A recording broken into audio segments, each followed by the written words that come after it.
The story that we were bringing you in the last hour about Ecclesbourne Glen in Hastings. Campaigners say that the area has been ruined by development at an adjacent caravan park, and we heard from Bob Okines earlier on. He's from Save Ecclesbourne Glen. He told us how the views of the country park in Hastings have been spoilt by Rockland's holiday park. It's such a beautiful place, and people walk their dogs over there. They go for walks just to get away from everywhere.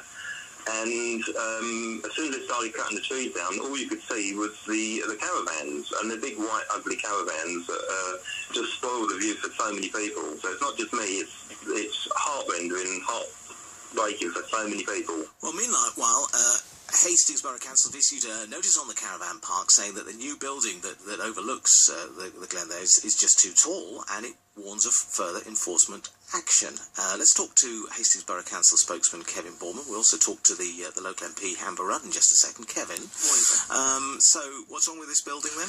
Well, the building itself is slightly larger than had planning permission, so it is slightly larger, and we are taking action against that. If I can just go back a stage though to what Bob was saying, the trees that have been removed, in fact, as far as we're concerned, there was a massive landscape there earlier this year, and the trees weren't cut down. The trees that were obliterating, that were hiding the caravans, were actually part of a landscape that took place in the very winter earlier this year.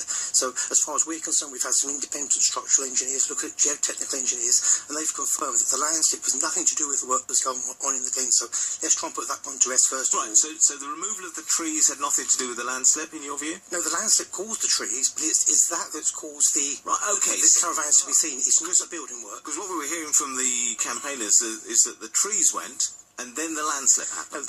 You say it's the other way round? Absolutely. I've been over there several times. I've been going over the Glen 50 years. I love the Glen myself. But the landslip happened much earlier this year. The trees disappeared then, and it's that that's exposed the caravans. So the trees, you would say, is a bit of a red herring? Not just me. It's the engineers as well say that. Right, okay. This building itself, how tall is it? How much taller than it should be, is it? It's 550 millimetres higher than it should be, so 55 Can you do that in inches for me? Just under 2 foot, Neil. Just under 2 foot, thank you. Is that significant? Well, we are taking independent advice. Again, the council, as always, gets very heavily criticised in anything it does, it seems. And it's not just us. We've got some independent advice on that, and we are still talking to people. And if the planning inspectors think that it's wrong, then they will tell us it's wrong. And what could happen? Would they have to chip a bit off the top of the building? Well, that's still to be decided.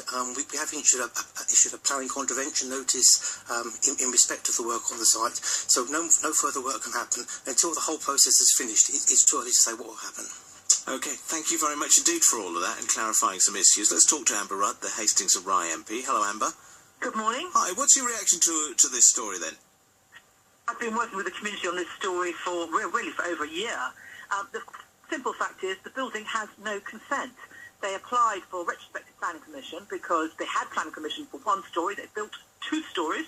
The application was turned down by the council, and we now have an unauthorised development in the middle of the country park in a beautiful spot, and it's absolutely disgraceful. We need to have a new proposal so that the building can either have consent or come down.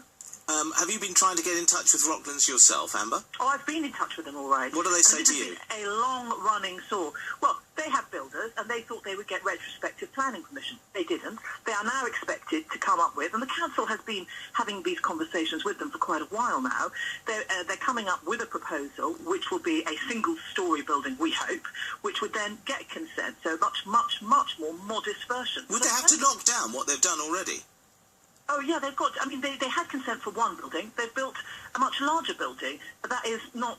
That's not what they were given permission to do. And so we're absolutely right to be indignant about it and say, stick to what you're allowed to do. You need to get a new consent for a new building. And that's what we're waiting to see. Right, so you don't want anybody to back down on this? Absolutely not. I mean, it's not just a kind of a house in a difficult area. It is a house on the corner of one of the most beautiful views in England.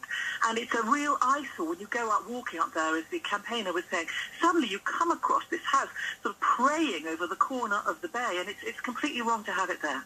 Amber Rudd, Ken Boorman, thank you very much. It's 8:34 here at BBC Sussex. We did speak to Rocklands Caravan Park yesterday. We invited them onto the programme, and they declined, and we haven't got a statement from them either. But if they do want to respond in some way, you can get in touch. The number here, 03459 570057.